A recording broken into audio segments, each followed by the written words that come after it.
Muy bien, nos acompaña Gerardo Tábara, secretario general de Transparencia. Gerardo, ¿qué tal? Bienvenido. Gracias, Mirta. A ti muchísimas gracias por acompañarnos. Vamos a hablar, por supuesto, de reforma electoral, avances, modificaciones y todo aquello que se va a contemplar como la antesala de las elecciones regionales y municipales 2018, que no es un proceso electoral pequeño para nada. Estamos hablando de 25 regiones, 196 provincias y 1.875 distritos para elegir a 13.000 autoridades públicas. En este escenario, Gerardo, ¿qué te parece lo avanzado, lo hecho y aquellos retos que se van a tener para el próximo año? Bueno, como tú bien has señalado, la elección regional y municipal es bastante compleja. En algunos casos puede parecer políticamente menos complicada o menos polémica que una elección presidencial o parlamentaria, tiene otras características, pero es una elección muy compleja porque se trata de 13.000 puestos que están en disputa entre regidurías, alcaldías, consejeros regionales y gobernadores o gobernadoras regionales. Tú has señalado, son cerca de 2.000 circunscripciones electorales. Cada distrito es una circunscripción electoral independiente de otra, pero a la vez las personas de un distrito tienen que votar por su municipio distrital, por el municipio provincial y por el gobierno regional. Tienen 3 votaciones en una, y en el caso del gobierno regional tienen que votar por separado, por el consejero de la provincia y por el gobernador regional, de manera que para los electores es una elección complicada.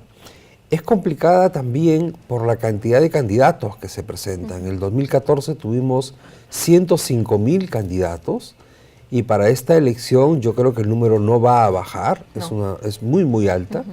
Para los organismos electorales es una tarea bastante complicada también desplegar, desplazar funcionarios, instalar jurados electorales especiales, oficinas descentralizadas de procesos electorales en una gran cantidad de provincias para que todo se conduzca con normalidad.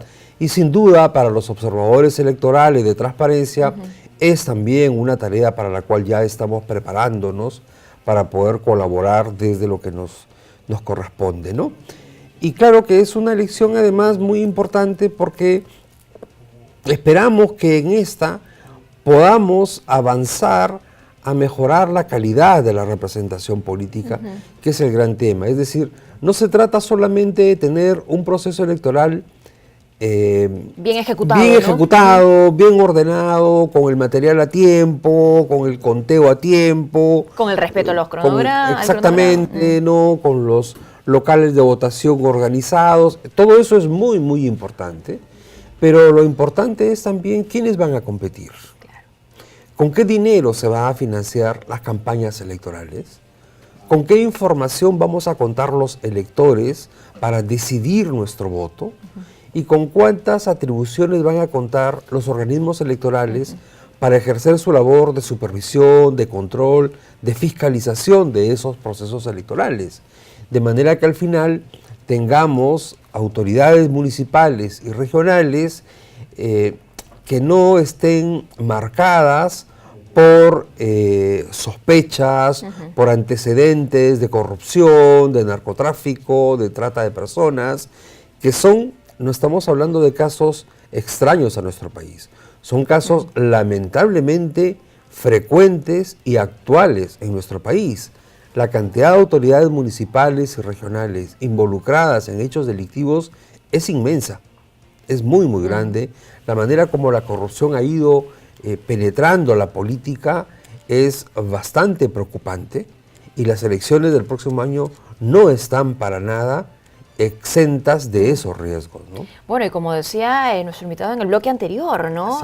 Tenemos que tener nuestros ojos puestos no solamente en lo que el candidato dice, ya ni siquiera en la propuesta, sino también en sus vínculos, en las redes, ¿no? En qué es lo que lo rodea, cómo gasta su dinero, en qué se invierte el dinero. Y has dicho algo muy importante, Gerardo, no solamente es la forma de la elección, ¿no? Que esté bien ejecutada, que, ojo, hay que decirlo, hay mucha preocupación también por el presupuesto, ¿no? Sí. Porque es un proceso electoral de gran magnitud, ¿no? Se quieren instalar 100 jurados electorales especiales, hay que contratar fiscalizadores, ¿no? Me parece que son más de 3.200 en campo y otros 7.500 para el mismo día de las elecciones, sino que además el contenido, ¿no? Así No solamente es. el cómo, sino el Sí. qué, como decías. Sí, sin duda.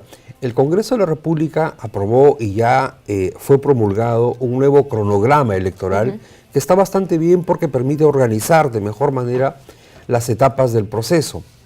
Pero el Congreso también aprobó una norma sobre financiamiento de campañas electorales que establece un conjunto de restricciones para, por ejemplo, prohibir que las personas no solamente condenadas, sino con prisión preventiva por delitos de narcotráfico, corrupción, terrorismo y otros, financien campañas electorales, para prohibir los aportes anónimos, etc.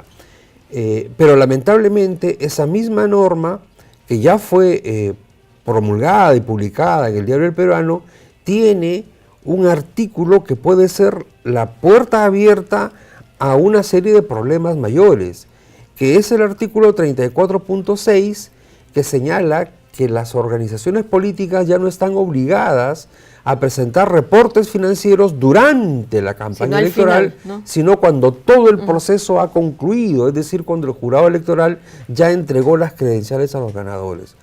Esto genera varios problemas. Uno, durante la campaña no vamos a saber si los partidos y movimientos regionales están cumpliendo con las prohibiciones que esa misma ley les pone. Los organismos electorales, OMPE en este caso, no va a tener potestad de controlar el financiamiento durante la campaña, sino recién cuando todo haya terminado.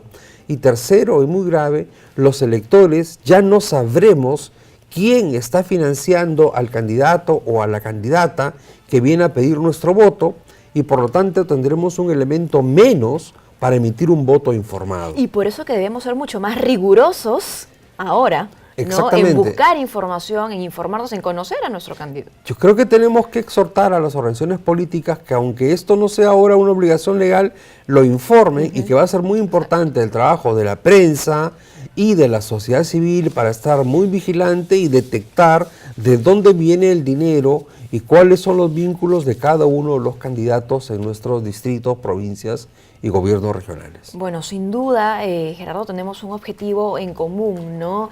Que es poner el tema en agenda, ¿no? Que tengamos no solamente un proceso electoral más ordenado y bien ejecutado, como decía, sino que la calidad de nuestros políticos, ¿no? De aquellas personas que van a presentarse a algún cargo de elección popular, políticos o no, sea mejor. Cada vez mejor. Sí, sin duda. Y hay un tema sobre el cual no quisiera dejar de decir algo, y es que el Congreso aprobó una norma que prohíbe la candidatura de los que han tenido condena por terrorismo, narcotráfico, corrupción y violación sexual. El Poder Ejecutivo ha observado esta ley por un punto que es el tema de indultados. Y el Congreso tiene que tomar una decisión sobre ese tema. Esperamos que tome una decisión muy pronto para que pueda ser aplicada en las elecciones del próximo año. Muchísimas gracias, Gerardo, por habernos acompañado. Nos despedimos, no nos queda tiempo para más. Muchísimas gracias por su compañía.